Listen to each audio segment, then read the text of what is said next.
احمق لوگ کہیں گے کہ مسلمان جس قبلے پر پہلے سے چلے آتے تھے اب اس سے کیوں منہ پھیر بیٹھے؟ تم کہہ دو کہ مشرق اور مغرب سب اللہ ہی کا ہے، وہ جس کو چاہتا ہے سیدھے رستے پر چلاتا ہے، اور اسی طرح ہم نے تم کو امت معتدل بنایا ہے تاکہ تم لوگوں پر گواہ بنو اور پیغمبر آخر الزماں صلی اللہ علیہ وآلہ وسلم تم پر گواہ بنے۔ اور جس قبلے پر تم پہلے تھے اس کو ہم نے اس لیے مقرر کیا تھا کہ معلوم کریں کہ کون ہمارے پیغمبر کا تابع رہتا ہے اور کون الٹے پاؤں پھر جاتا ہے۔ اور یہ بات یعنی تحویل قبلہ لوگوں کو گراں معلوم ہوئی، مگر جن کو اللہ نے ہدایت بخشی ہے وہ اسے گراں نہیں سمجھتے، اور اللہ ایسا نہیں کہ تمہارے ایمان کو یوں ہی ضائع کر دے۔ اللہ تو لوگوں پر بڑا مہربان ہے، صاحب رحمت ہے۔ اے پیغمبر صلی اللہ علیہ وآلہ وسلم، ہم تمہارا آسمان کی طرف منہ اٹھانا دیکھ رہے ہیں، سو ہم تم کو اسی قبلے کی طرف جس کو تم پسند کرتے ہو منہ کرنے کا حکم دیں گے۔ تو اپنا منہ مسجد حرام یعنی خانہ کعبہ کی طرف پھیر لو، اور تم لوگ جہاں ہوا کرو نماز پڑھنے کے وقت اسی مسجد کی طرف منہ کر لیا کرو۔ اور جن لوگوں کو کتاب دی گئی ہے وہ خوب جانتے ہیں کہ یہ نیا قبلہ ان کے پروردگار کی طرف سے حق ہے، اور جو کام یہ لوگ کرتے ہیں اللہ ان سے بے خبر نہیں۔ اور اگر تم ان اہل کتاب کے پاس تمام نشانیاں بھی لے کر آؤ تو بھی یہ تمہارے قبلے کی پیروی نہ کریں، اور تم بھی ان کے قبلے کی پیروی کرنے والے نہیں ہو، اور ان میں سے بھی بعض کے قبلے کے پیرو نہیں۔ اور اگر تم باوجود اس کے کہ تمہارے پاس علم یعنی اللہ کا حکم آ چکا ہے ان کی خواہشوں کے پیچھے چلو گے تو ظالموں میں ہو جاؤ گے۔ جن لوگوں کو ہم نے کتاب دی ہے وہ ان پیغمبر آخر الزماں صلی اللہ علیہ وآلہ وسلم کو اس طرح پہچانتے ہیں جس طرح اپنے بیٹوں کو پہچانا کرتے ہیں، مگر ایک فریق ان میں سے سچی بات کو جان بوجھ کر چھپا رہا ہے۔ اے پیغمبر صلی اللہ علیہ وآلہ وسلم، یہ نیا قبلہ تمہارے پروردگار کی طرف سے حق ہے، تو تم ہرگز شک کرنے والوں میں نہ ہونا، اور ہر ایک شخص کے لیے ایک سمت مقرر ہے جدھر وہ عبادت کے وقت منہ کیا کرتا ہے، تو تم نیکیوں میں سبقت حاصل کرو۔ تم جہاں ہوگے اللہ تم سب کو جمع کرے گا، بے شک اللہ ہر چیز پر قادر ہے۔ اور تم جہاں سے نکلو نماز میں اپنا منہ مسجد حرام کی طرف کر لیا کرو، بے شبہ یہ تمہارے پروردگار کی طرف سے حق ہے، اور تم لوگ جو کچھ کرتے ہو اللہ اس سے بے خبر نہیں۔ اور تم جہاں سے نکلو مسجد حرام کی طرف منہ کر کے نماز پڑھا کرو، اور مسلمانوں تم جہاں ہوا کرو اسی مسجد کی طرف رخ کیا کرو۔ یہ تاکید اس لیے کی گئی ہے کہ لوگ تم کو کسی طرح کا الزام نہ دے سکیں، مگر ان میں سے جو ظالم ہیں وہ الزام دیں تو دیں، سو ان سے مت ڈرنا اور مجھی سے ڈرتے رہنا، اور یہ بھی مقصود ہے کہ میں تم کو اپنی تمام نعمتیں بخشوں، اور یہ بھی کہ تم راہ راست پر چلو۔ جس طرح من جملہ اور نعمتوں کے ہم نے تمہیں میں سے ایک رسول بھیجے ہیں جو تم کو ہماری آیتیں پڑھ پڑھ کر سناتے اور تمہیں پاک بناتے، اور کتاب یعنی قرآن اور دانائی سکھاتے ہیں، اور ایسی باتیں بتاتے ہیں جو تم پہلے نہیں جانتے تھے، سو تم مجھے یاد کیا کرو، میں تمہیں یاد کیا کروں گا، اور میرا احسان مانتے رہنا اور میری ناشکری نہ کرنا۔ اے ایمان والو، صبر اور نماز سے مدد لیا کرو، بے شک اللہ صبر کرنے والوں کے ساتھ ہے۔ اور جو لوگ اللہ کی راہ میں مارے جائیں ان کی نسبت یہ نہ کہنا کہ وہ مرے ہوئے ہیں، وہ مردہ نہیں بلکہ زندہ ہیں، لیکن تم کو شعور نہیں۔ اور ہم کسی قدر خوف اور بھوک اور مال اور جانوں اور میووں کے نقصان سے تمہاری آزمائش کریں گے، اور صبر کرنے والوں کو بشارت سنا دو کہ ان لوگوں پر جب کوئی مصیبت واقع ہوتی ہے تو کہتے ہیں کہ ہم اللہ ہی کا مال ہیں اور اسی کی طرف لوٹ کر جانے والے ہیں۔ یہی لوگ ہیں جن پر ان کے پروردگار کی عنایتیں ہیں اور خصوصی رحمت بھی ہے، اور یہی سیدھے رستے پر ہیں۔ بے شک کوہ صفا اور مروہ اللہ کی نشانیوں میں سے ہیں، تو جو شخص خانہ کعبہ کا حج یا عمرہ کرے اس پر کچھ گناہ نہیں کہ دونوں کے درمیان چکر لگائے، بلکہ یہ ایک نیک کام ہے، اور جو کوئی نیک کام کرے تو اللہ قدردان ہے، دانا ہے۔ جو لوگ ہمارے حکموں اور ہدایتوں کو جو ہم نے نازل کی ہیں کسی غرض فاسد سے چھپاتے ہیں، باوجود کہ ہم نے ان کو لوگوں کے سمجھانے کے لیے اپنی کتاب میں کھول کھول کر بیان کر دیا ہے۔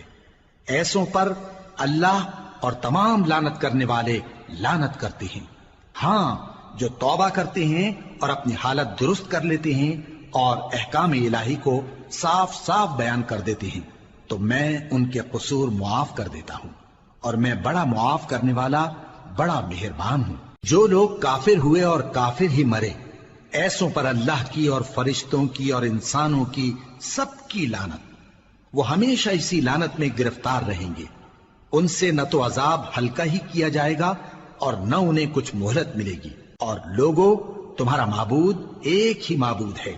اس بڑے مہربان اور رحم والے کے سوا کوئی عبادت کے لائق نہیں۔ بے شک آسمانوں اور زمین کے پیدا کرنے میں اور رات اور دن کے ایک دوسرے کے پیچھے آنے جانے میں اور کشتیوں اور جہازوں میں جو سمندر میں لوگوں کے فائدے کے لیے رواں ہیں، اور میں جس کو اللہ آسمان سے برساتا اور اس سے زمین کو اس کے مردہ ہو جانے کے بعد زندہ یعنی خشک ہو جانے کے بعد سرسبز کر دیتا ہے، اور زمین پر ہر قسم کے جانور پھیلانے میں اور ہواؤں کے چلانے میں اور بادلوں میں جو آسمان اور زمین کے درمیان گھرے رہتے ہیں، عقل مندوں کے لیے اللہ کی قدرت کی نشانیاں ہیں۔ اور بعض لوگ ایسے ہیں جو غیر اللہ کو اللہ کا شریک بناتے اور ان سے اللہ کی سی محبت کرتے ہیں، لیکن جو ایمان والے ہیں وہ تو اللہ ہی کے سب سے زیادہ دوست دار ہیں۔ اور اے کاش ظالم لوگ جو بات عذاب کے وقت دیکھیں گے اب دیکھ لیتے کہ سب طرح کی طاقت اللہ ہی کو ہے، اور یہ کہ اللہ سخت عذاب کرنے والا ہے۔ اس دن کفر کے پیشوا اپنے پیروں سے بیزاری ظاہر کریں گے اور دونوں عذاب الہی دیکھ لیں گے اور ان کے آپس کے تعلقات منقطع ہو جائیں گے۔ یہ حال دیکھ کر پیروی کرنے والے حسرت سے کہیں گے کہ اے کاش ہمیں پھر دنیا میں جانا نصیب ہو، تاکہ جس طرح یہ ہم سے بیزار ہو رہے ہیں اسی طرح ہم بھی ان سے بیزار ہوں۔ اس طرح اللہ ان کے اعمال حسرت بنا کر دکھائے گا اور وہ دوزخ سے نکل نہیں سکیں گے۔ لوگوں، جو چیزیں زمین میں حلال طیب ہیں وہ کھاؤ، اور شیطان کے قدموں پر نہ چلو، وہ تمہارا کھلا دشمن ہے۔ وہ تو تم کو برائی اور بے حیائی ہی کے کام کرنے کو کہتا ہے، اور یہ بھی کہ اللہ کی نسبت ایسی باتیں کہو جن کا تمہیں کچھ بھی علم نہیں۔ اور جب ان لوگوں سے کہا جاتا ہے کہ جو کتاب اللہ نے نازل فرمائی ہے اس کی پیروی کرو، تو کہتے ہیں نہیں، بلکہ ہم تو اسی چیز کی پیروی کریں گے جس پر ہم نے اپنے باپ دادا کو پایا۔ بھلا اگرچہ ان کے باپ دادا نہ کچھ سمجھتے ہوں اور نہ سیدھے رستے پر ہوں، تب بھی وہ انہی کی تقلید کیے جائیں گے۔ جو لوگ کافر ہیں ان کی مثال اس شخص کی سی ہے جو کسی ایسی چیز کو آواز دے جو پکار اور آواز کے سوا کچھ سن نہ سکے۔ یہ بہرے ہیں، گونگے ہیں، اندھے ہیں کہ کچھ سمجھ ہی نہیں سکتے۔ اے اہل ایمان، جو پاکیزہ چیزیں ہم نے تم کو عطا فرمائی ہیں ان کو کھاؤ، اور اگر اللہ ہی کے بندے ہو تو اس کی نعمتوں کا شکر بھی ادا کرو۔ اس نے تو تم پر بس مرا ہوا جانور اور لہو اور سور کا گوشت اور جس چیز پر اللہ کے سوا کسی اور کا نام پکارا جائے حرام کر دیا ہے۔ ہاں، جو مجبور ہو جائے بشرطے کہ اللہ کی نافرمانی نہ کرے اور حد ضرورت سے باہر نہ نکل جائے، اس پر کچھ گناہ نہیں۔ بے شک اللہ بخشنے والا ہے، رحم کرنے والا ہے۔ جو لوگ اللہ کی کتاب سے ان آیتوں اور ہدایتوں کو جو اس نے نازل فرمائی ہیں چھپاتے اور ان کے بدلے تھوڑی سی قیمت یعنی دنیاوی منفعت حاصل کرتے ہیں، وہ اپنے پیٹوں میں محض آگ بھرتے ہیں۔ ایسے لوگوں سے اللہ قیامت کے دن نہ کلام کرے گا اور نہ ان کو گناہوں سے پاک کرے گا، اور ان کے لیے دکھ دینے والا عذاب ہے۔ یہ وہ لوگ ہیں جنہوں نے ہدایت چھوڑ کر گمراہی اور بخشش چھوڑ کر عذاب خرید لیا۔ یہ آتش جہنم کی کیسی برداشت کرنے والے ہیں۔ یہ اس لیے کہ اللہ نے کتاب سچائی کے ساتھ نازل فرمائی، اور جن لوگوں نے اس کتاب میں اختلاف کیا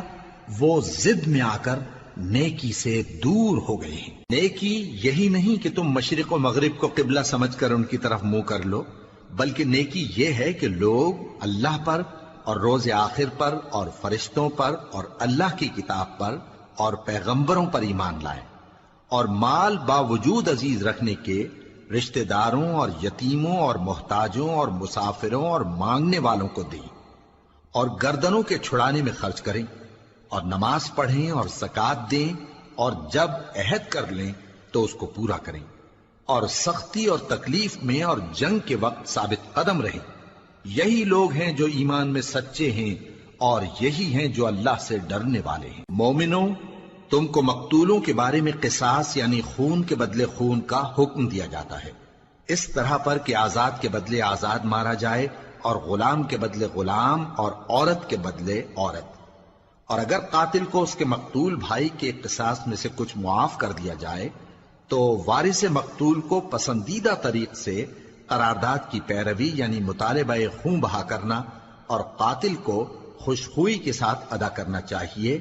یہ تمہارے پروردگار کی طرف سے تمہارے لیے آسانی اور مہربانی ہے۔ اب جو اس کے بعد زیادتی کرے اس کے لیے دکھ کا عذاب ہے۔ اور اے اہل عقل، حکم قصاص میں تمہاری زندگانی ہے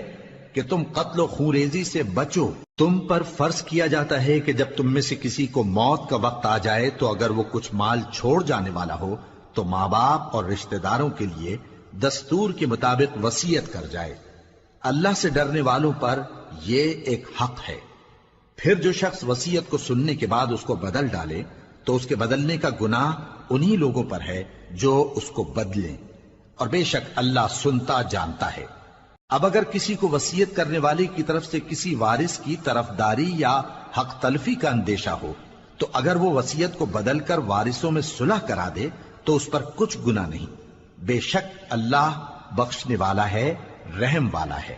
مومنوں، تم پر روزے فرض کیے گئے ہیں جس طرح تم سے پہلے لوگوں پر فرض کیے گئے تھے تاکہ تم پرہیزگار بنو۔ روزوں کے دن گنتی کے چند روز ہیں، تو جو شخص تم میں سے بیمار ہو یا سفر میں ہو تو دوسرے دنوں میں روزوں کا شمار پورا کر لے۔ اور جو لوگ روزہ رکھنے کی طاقت رکھیں لیکن رکھیں نہیں، وہ روزے کے بدلے محتاج کو کھانا کھلا دیں۔ اور جو کوئی اپنی مرضی سے زیادہ نیکی کرے تو اس کے حق میں زیادہ اچھا ہے، اور اگر سمجھو تو روزہ رکھنا ہی تمہارے حق میں بہتر ہے۔ روزوں کا مہینہ رمضان کا مہینہ ہے جس میں قرآن اول نازل ہوا جو لوگوں کا رہنما ہے اور جس میں ہدایت کی کھلی نشانیاں ہیں اور جو حق و باطل کو الگ الگ کرنے والا ہے۔ تو جو کوئی تم میں سے اس مہینے میں موجود ہو چاہیے کہ پورے مہینے کے روزے رکھے، اور جو بیمار ہو یا سفر میں ہو تو دوسرے دنوں میں روزے رکھ کر ان کا شمار پورا کر لے۔ اللہ تمہارے حق میں آسانی چاہتا ہے اور سختی نہیں چاہتا، اور یہ آسانی کا حکم اس لیے دیا گیا ہے کہ تم روزوں کا شمار پورا کر لو، اور اس احسان کے بدلے کہ اللہ نے تم کو ہدایت بخشی ہے تم اس کو بزرگی سے یاد کرو اور اس کا شکر کرو۔ اور اے پیغمبر، جب تم سے میرے بندے میرے بارے میں دریافت کریں تو انہیں معلوم ہو کہ میں تو تمہارے پاس ہی ہوں۔ جب کوئی پکارنے والا مجھے پکارتا ہے تو میں اس کی دعا قبول کرتا ہوں، تو ان کو چاہیے کہ میرے حکموں کو مانیں اور مجھ پر ایمان رکھیں تاکہ نیک رستہ پائیں۔ روزوں کی راتوں میں تمہارے لیے اپنی عورتوں کے پاس جانا جائز کر دیا گیا ہے، وہ تمہاری پوشاک ہیں اور تم ان کی پوشاک ہو۔ اللہ کو معلوم ہے کہ تم ان کے پاس جانے سے اپنے حق میں خیانت کرتے تھے، سو اس نے تم پر مہربانی کی اور تمہاری حرکات سے درگزر فرمائی، تو اب تم کو اختیار ہے کہ ان سے مباشرت کرو۔ اور اللہ نے جو چیز تمہارے لیے لکھ رکھی ہے یعنی اولاد، اس کو اللہ سے طلب کرو اور کھاؤ اور پیو یہاں تک کہ صبح کی سفید دھاری رات کی سیاہ دھاری سے الگ نظر آنے لگے، پھر روزہ رکھ کر رات تک پورا کرو۔ اور جب تم مسجدوں میں اعتکاف بیٹھتے ہو تو ان سے مباشرت نہ کرو، یہ اللہ کی حدیں ہیں، ان کے پاس نہ جانا۔ اسی طرح اللہ اپنی آیتیں لوگوں کے سمجھانے کے لیے کھول کھول کر بیان فرماتا ہے تاکہ وہ پرہیزگار بنے۔ اور آپس میں ایک دوسرے کا مال ناحق نہ کھاؤ اور نہ اس کو رشوتاً حاکموں کے پاس پہنچاؤ تاکہ لوگوں کے مال کا کچھ حصہ ناجائز طور پر کھا جاؤ، اور اسے تم جانتے بھی ہو۔ اے پیغمبر، لوگ تم سے نئے چاند کے بارے میں دریافت کرتے ہیں کہ گھٹتا بڑھتا کیوں ہے۔ کہہ دو کہ وہ لوگوں کے کاموں کی میعادیں اور حج کے وقت معلوم ہونے کا ذریعہ ہے، اور نیکی اس بات میں نہیں کہ احرام کی حالت میں گھروں میں ان کے پچھواڑے کی طرف سے آؤ، بلکہ نیکوکار وہ ہے جو پرہیزگار ہو، اور گھروں میں ان کے دروازوں سے آیا کرو اور اللہ سے ڈرتے رہو تاکہ کامیاب ہو جاؤ۔ اور جو لوگ تم سے لڑتے ہیں تم بھی اللہ کی راہ میں ان سے لڑو، مگر زیادتی نہ کرنا، کہ اللہ زیادتی کرنے والوں کو دوست نہیں رکھتا، اور ان کو جہاں پاؤ قتل کر دو، اور جہاں سے انہوں نے تم کو نکالا ہے یعنی مکے سے، وہاں سے تم بھی ان کو نکال دو۔ اور دین سے گمراہ کرنے کا فساد قتل و خونریزی سے کہیں بڑھ کر ہے، اور جب تک وہ تم سے مسجد حرام یعنی خانہ کعبہ کے پاس نہ لڑیں، تم بھی وہاں ان سے نہ لڑنا۔ ہاں اگر وہ تم سے لڑیں تو تم ان کو قتل کر ڈالو، کافروں کی یہی سزا ہے۔ پھر اگر وہ باز آ جائیں تو اللہ بخشنے والا ہے، رحم کرنے والا ہے۔ اور ان سے اس وقت تک لڑتے رہنا کہ فساد نابود ہو جائے اور ملک میں اللہ ہی کا دین غالب ہو جائے۔ پھر اگر وہ فساد سے باز آ جائیں تو ظالموں کے سوا کسی پر زیادتی نہیں کرنی چاہیے۔ ادب کا مہینہ ادب کے مہینے کے مقابل ہے، اور ادب کی چیزیں ایک دوسرے کا بدلہ ہیں۔ پس اگر کوئی تم پر زیادتی کرے تو جیسی زیادتی وہ تم پر کرے ویسی ہی تم اس پر کرو، اور اللہ سے ڈرتے رہو اور جان رکھو کہ اللہ ڈرنے والوں کے ساتھ ہے۔ اور اللہ کی راہ میں مال خرچ کرو اور اپنے آپ کو ہلاکت میں نہ ڈالو، اور نیکی کرو، بے شک اللہ نیکی کرنے والوں کو دوست رکھتا ہے۔ اور اللہ کی خوشنودی کے لیے حج اور عمرے کو پورا کرو، اور اگر راستے میں روک لیے جاؤ تو جیسی قربانی میسر ہو کر دو، اور جب تک قربانی اپنے مقام پر نہ پہنچ جائے سر نہ منڈاؤ۔ اور اگر کوئی تم میں بیمار ہو یا اس کے سر میں کسی طرح کی تکلیف ہو تو اگر وہ سر منڈا لے تو اس کے بدلے روزے رکھے یا صدقہ دے یا قربانی کرے۔ پھر جب تکلیف دور ہو کر تم مطمئن ہو جاؤ تو جو تم میں حج کے وقت تک عمرے سے فائدہ اٹھانا چاہے وہ جیسی قربانی میسر ہو کرے، اور جس کو قربانی نہ ملے وہ 3 روزے ایام حج میں رکھے اور 7 جب واپس ہو، یہ پورے 10 ہوئے۔ یہ حکم اس شخص کے لیے ہے جس کے اہل و عیال مکے میں نہ رہتے ہوں۔ اور اللہ سے ڈرتے رہو اور جان رکھو کہ اللہ سخت عذاب دینے والا ہے۔ حج کے مہینے معین ہیں جو معلوم ہیں، تو جو شخص ان مہینوں میں حج کی نیت کر لے تو حج کے دنوں میں نہ عورتوں سے اختلاط کرے، نہ کوئی برا کام کرے اور نہ کسی سے جھگڑے۔ اور جو نیک کام تم کرو گے وہ اللہ کو معلوم ہو جائے گا۔ اور زاد راہ یعنی رستے کا خرچ ساتھ لے جاؤ، کیونکہ بہترین زاد راہ پرہیزگاری ہے۔ اور اے اہل عقل، مجھی سے ڈرتے رہو، اس کا تمہیں کچھ گناہ نہیں کہ حج کے دنوں میں بذریعہ تجارت اپنے پروردگار سے روزی طلب کرو۔ اور جب عرفات سے واپس ہونے لگو تو مشعر حرام یعنی مزدلفہ میں اللہ کا ذکر کرو، اور اس طرح ذکر کرو جس طرح اس نے تم کو سکھایا، اور اس سے پیشتر تم لوگ ان طریقوں سے محض ناواقف تھے۔ پھر جہاں سے اور لوگ واپس ہوں وہیں سے تم بھی واپس ہو، اور اللہ سے بخشش مانگو، بے شک اللہ بخشنے والا ہے، رحمت کرنے والا ہے۔ پھر جب حج کے تمام ارکان پورے کر چکو تو مینا میں اللہ کو یاد کرو جس طرح اپنے باپ دادا کو یاد کیا کرتے تھے، بلکہ اس سے بھی زیادہ۔ اور بعض لوگ ایسے ہیں جو اللہ سے التجا کرتے ہیں کہ اے پروردگار ہم کو جو دینا ہے دنیا ہی میں دے دے، اور ایسے لوگوں کا آخرت میں کچھ حصہ نہیں۔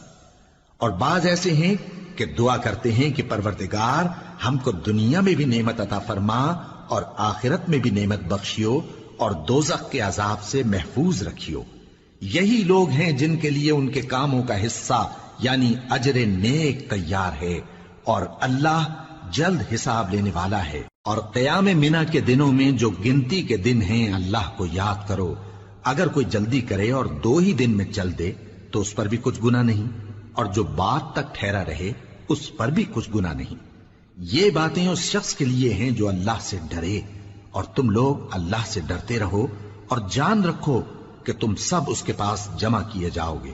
اور کوئی شخص تو ایسا ہے جس کی گفتگو دنیا کی زندگی میں تم کو دلکش معلوم ہوتی ہے، اور وہ اپنے معافی ضمیر پر یعنی اس بات پر جو اس کے دل میں ہے اللہ کو گواہ بناتا ہے، حالانکہ وہ سخت جھگڑالو ہے۔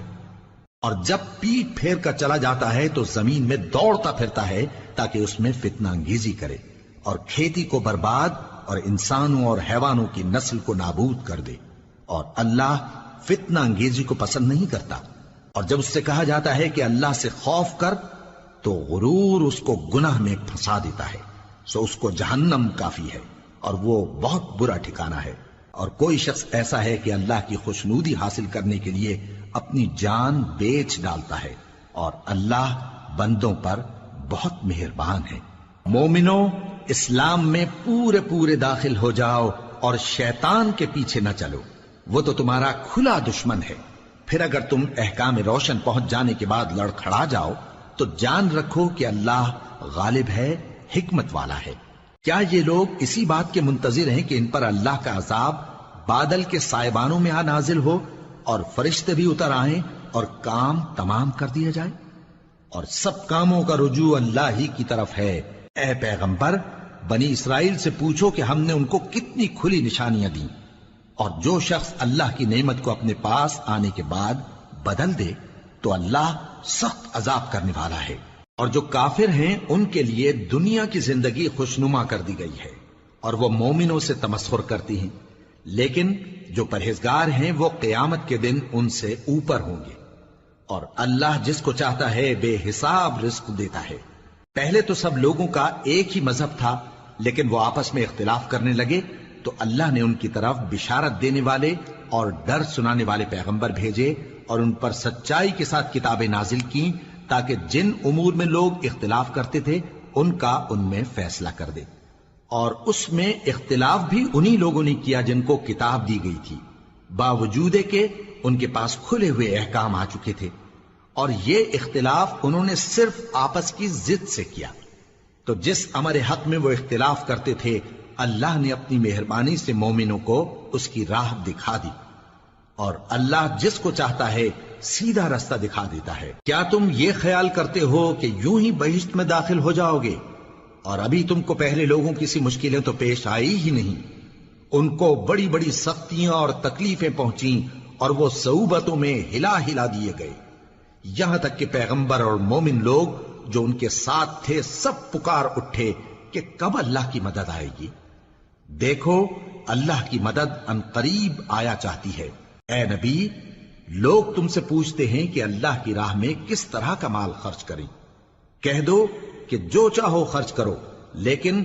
جو مال خرچ کرنا چاہو وہ درجہ بدرجہ اہل استحقاق یعنی ماں باپ کو اور قریب کے رشتہ داروں کو اور یتیموں کو اور محتاجوں کو اور مسافروں کو سب کو دو، اور جو بھلائی تم کرو گے اللہ اس کو جانتا ہے۔ مسلمانوں، تم پر اللہ کے رستے میں لڑنا فرض کر دیا گیا ہے، اور وہ تمہیں ناگوار تو ہوگا، مگر عجب نہیں کہ ایک چیز تم کو بری لگے اور وہ تمہارے حق میں بھلی ہو، اور عجب نہیں کہ ایک چیز تم کو بھلی لگے اور وہ تمہارے لیے مضر ہو، اور ان باتوں کو اللہ ہی بہتر جانتا ہے اور تم نہیں جانتے۔ اے پیغمبر، لوگ تم سے عزت والے مہینوں میں لڑائی کرنے کے بارے میں دریافت کرتے ہیں، کہہ دو کہ ان میں لڑنا بڑا گناہ ہے، اور اللہ کی راہ سے روکنا اور اس سے کفر کرنا اور مسجد حرام یعنی خانہ کعبہ میں جانے سے بند کرنا اور اہل مسجد کو اس میں سے نکال دینا جو یہ کفار کرتے ہیں، اللہ کے نزدیک اس سے بھی زیادہ گناہ ہے، اور فتنہ انگیزی خونریزی سے بھی بڑھ کر ہے۔ اور یہ لوگ ہمیشہ تم سے لڑتے رہیں گے، یہاں تک کہ اگر مقدور رکھیں تو تم کو تمہارے دین سے پھیر دیں، اور جو کوئی تم میں سے اپنے دین سے پھر کر کافر ہو جائے گا اور کافر ہی مرے گا تو ایسے لوگوں کے اعمال دنیا اور آخرت دونوں میں برباد ہو جائیں گے، اور یہی لوگ دوزخ میں جانے والے ہیں جس میں ہمیشہ رہیں گے۔ جو لوگ ایمان لائے اور اللہ کے لیے وطن چھوڑ گئے اور کفار سے جنگ کرتے رہے وہی اللہ کی رحمت کے امیدوار ہیں، اور اللہ بخشنے والا ہے، رحمت کرنے والا ہے۔ اے پیغمبر، لوگ تم سے شراب اور جوئے کا حکم دریافت کرتے ہیں، کہہ دو کہ ان میں گناہ بڑے ہیں اور لوگوں کے لیے کچھ فائدے بھی ہیں، مگر ان کے گناہ فائدوں سے کہیں زیادہ ہیں۔ اور یہ بھی تم سے پوچھتے ہیں کہ اللہ کی راہ میں کون سا مال خرچ کریں، کہہ دو کہ جو ضرورت سے زیادہ ہو۔ اس طرح اللہ تمہارے لیے اپنے احکام کھول کھول کر بیان فرماتا ہے تاکہ تم سوچو، یعنی دنیا اور آخرت کی باتوں میں غور کرو۔ اور تم سے یتیموں کے بارے میں بھی دریافت کرتے ہیں، کہہ دو کہ ان کی حالت کی اصلاح بہت اچھا کام ہے، اور اگر تم ان سے مل جل کر رہنا یعنی خرچ اکٹھا رکھنا چاہو تو وہ تمہارے بھائی ہیں، اور اللہ خوب جانتا ہے کہ خرابی کرنے والا کون ہے اور اصلاح کرنے والا کون۔ اور اگر اللہ چاہتا تو تم کو تکلیف میں ڈال دیتا، بے شک اللہ غالب ہے، حکمت والا ہے۔ اور مومنوں مشرک عورتوں سے جب تک وہ ایمان نہ لائیں نکاح نہ کرنا، کیونکہ مشرک عورت خواہ تم کو کیسی ہی بھلی لگے اس سے مومن لونڈی بہتر ہے، اور اسی طرح مشرک مرد جب تک ایمان نہ لائیں مومن عورتوں کو ان کی زوجیت میں نہ دینا، کیونکہ مشرک مرد سے خواہ وہ تم کو کیسا ہی بھلا لگے مومن غلام بہتر ہے۔ یہ مشرک لوگوں کو دوزخ کی طرف بلاتی ہیں، اور اللہ اپنی مہربانی سے بہشت اور بخشش کی طرف بلاتا ہے، اور اپنے حکم لوگوں سے کھول کھول کر بیان کرتا ہے تاکہ نصیحت حاصل کریں۔ اور تم سے حیض کے بارے میں دریافت کرتے ہیں، کہہ دو وہ تو نجاست ہے، سو ایام حیض میں عورتوں سے کنارہ کش رہو، اور جب تک وہ پاک نہ ہو جائیں ان سے مقاربت نہ کرو۔ ہاں جب وہ پاک ہو جائیں تو جس طریق سے اللہ نے تمہیں ارشاد فرمایا ہے ان کے پاس جاؤ، کچھ شک نہیں کہ اللہ توبہ کرنے والوں اور پاک صاف رہنے والوں کو دوست رکھتا ہے۔ تمہاری عورتیں تمہاری کھیتی ہیں، تو اپنی کھیتی میں جس طرح چاہو جاؤ، اور اپنے لیے نیک عمل آگے بھیجو، اور اللہ سے ڈرتے رہو، اور جان رکھو کہ ایک دن تمہیں اس کے روبرو حاضر ہونا ہے۔ اور اے پیغمبر ایمان والوں کو بشارت سنا دو، اور اللہ کے نام کو اس بات کا ہیلہ نہ بنانا کہ اس کی قسمیں کھا کھا کر سلوک کرنے اور پرہیزگاری کرنے اور لوگوں میں صلح و سازگاری کرانے سے رک جاؤ، اور اللہ سب کچھ سنتا ہے جانتا ہے۔ اللہ تمہاری لغو قسموں پر تم سے مواخذہ نہیں کرے گا، لیکن جو قسمیں تم قصد دلی سے کھاؤ گے ان پر مواخذہ کرے گا، اور اللہ بخشنے والا ہے بردبار ہے۔ جو لوگ اپنی عورتوں کے پاس جانے کی قسم کھا لیں ان کو 4 مہینے تک انتظار کرنا چاہیے۔ اگر اس عرصے میں قسم سے رجوع کر لیں تو اللہ بخشنے والا ہے، مہربان ہے، اور اگر طلاق کا ارادہ کر لیں تو بھی اللہ سنتا ہے جانتا ہے۔ اور طلاق والی عورتیں 3 حیض تک اپنے تئیں روکے رہیں، اور اگر وہ اللہ اور روز قیامت پر ایمان رکھتی ہیں تو ان کو جائز نہیں کہ اللہ نے جو کچھ ان کے شکم میں پیدا کیا ہے اس کو چھپائیں، اور ان کے خاوند اگر پھر موافقت چاہیں تو اس مدت میں وہ ان کو اپنی زوجیت میں لے لینے کے زیادہ حقدار ہیں۔ اور عورتوں کا حق مردوں پر ویسا ہی ہے جیسے دستور کے مطابق مردوں کا حق عورتوں پر ہے، البتہ مردوں کو عورتوں پر 1 درجہ فضیلت ہے، اور اللہ غالب ہے، صاحب حکمت ہے۔ طلاق صرف 2 بار ہے، یعنی جب 2 دفعہ طلاق دے دی جائے تو پھر عورتوں کو یا تو بطریق شائستہ نکاح میں رہنے دینا ہے یا بھلائی کے ساتھ چھوڑ دینا، اور یہ جائز نہیں کہ جو مہر تم ان کو دے چکے ہو اس میں سے کچھ واپس لے لو۔ ہاں اگر زن و شوہر کو خوف ہو کہ وہ اللہ کی حدوں کو قائم نہیں رکھ سکیں گے تو اگر عورت خاوند کے ہاتھ سے رہائی پانے کے بدلے میں کچھ دے ڈالے تو دونوں پر کچھ گناہ نہیں۔ یہ اللہ کی مقرر کی ہوئی حدیں ہیں، ان سے باہر نہ نکلنا، اور جو لوگ اللہ کی حدوں سے باہر نکل جائیں گے وہ گناہگار ہوں گے۔ پھر اگر شوہر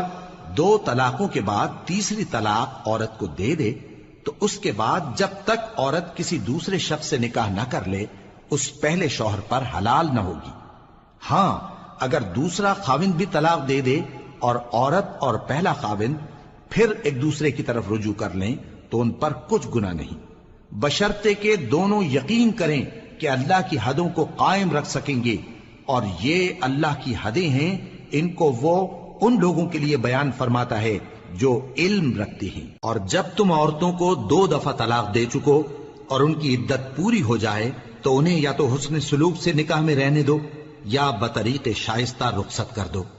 اور اس نیت سے ان کو نکاح میں نہ رہنے دینا چاہیے کہ انہیں تکلیف دو اور ان پر زیادتی کرو،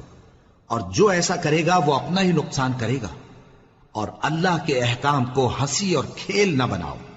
اور اللہ نے تم کو جو نعمتیں بخشی ہیں اور تم پر جو کتاب اور دانائی کی باتیں نازل کی ہیں جن سے وہ تمہیں نصیحت فرماتا ہے ان کو یاد کرو، اور اللہ سے ڈرتے رہو، اور جان رکھو کہ اللہ ہر چیز سے واقف ہے۔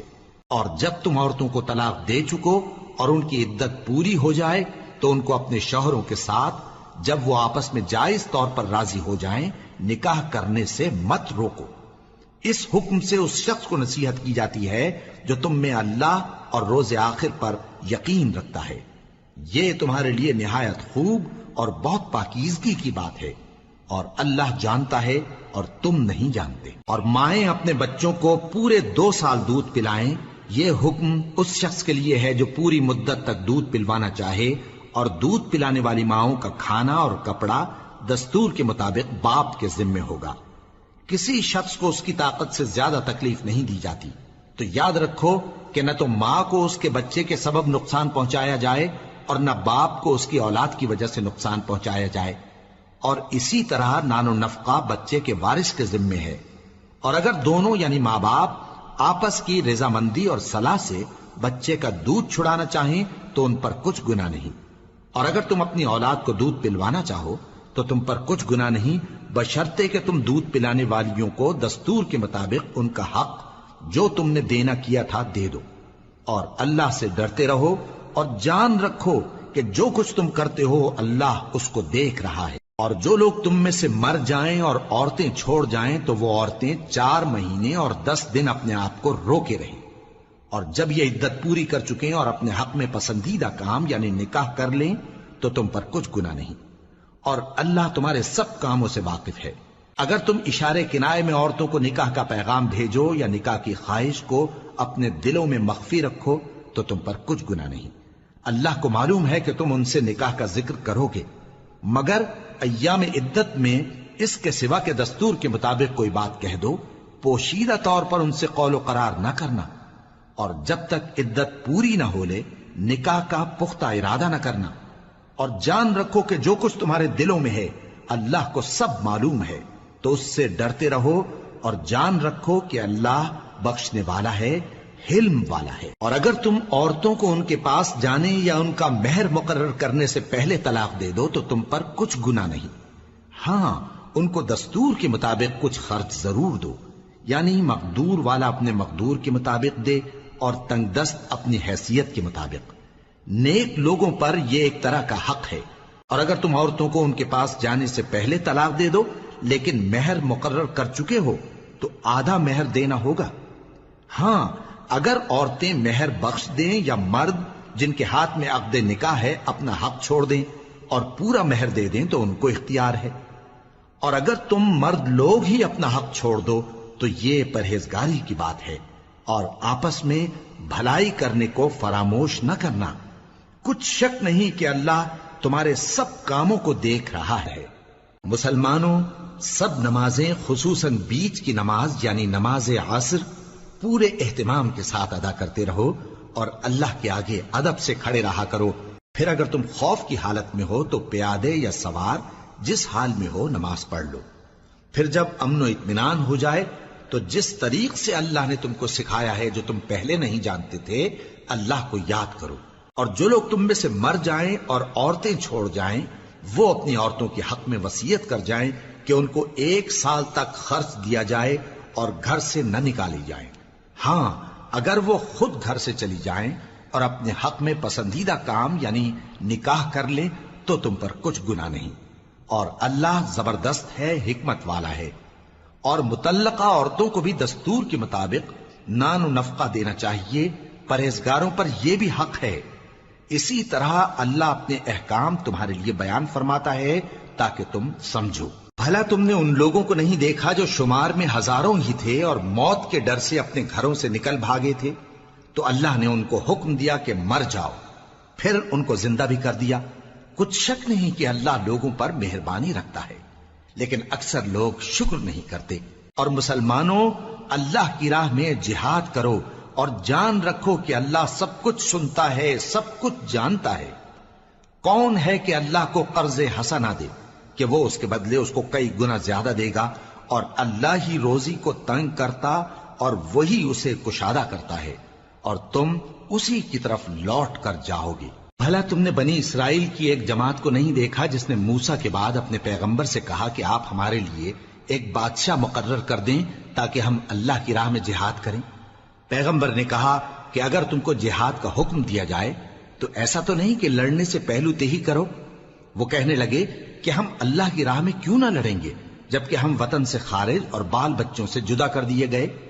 پھر جب ان کو جہاد کا حکم دیا گیا تو چند اشخاص کے سوا سب پھر گئے،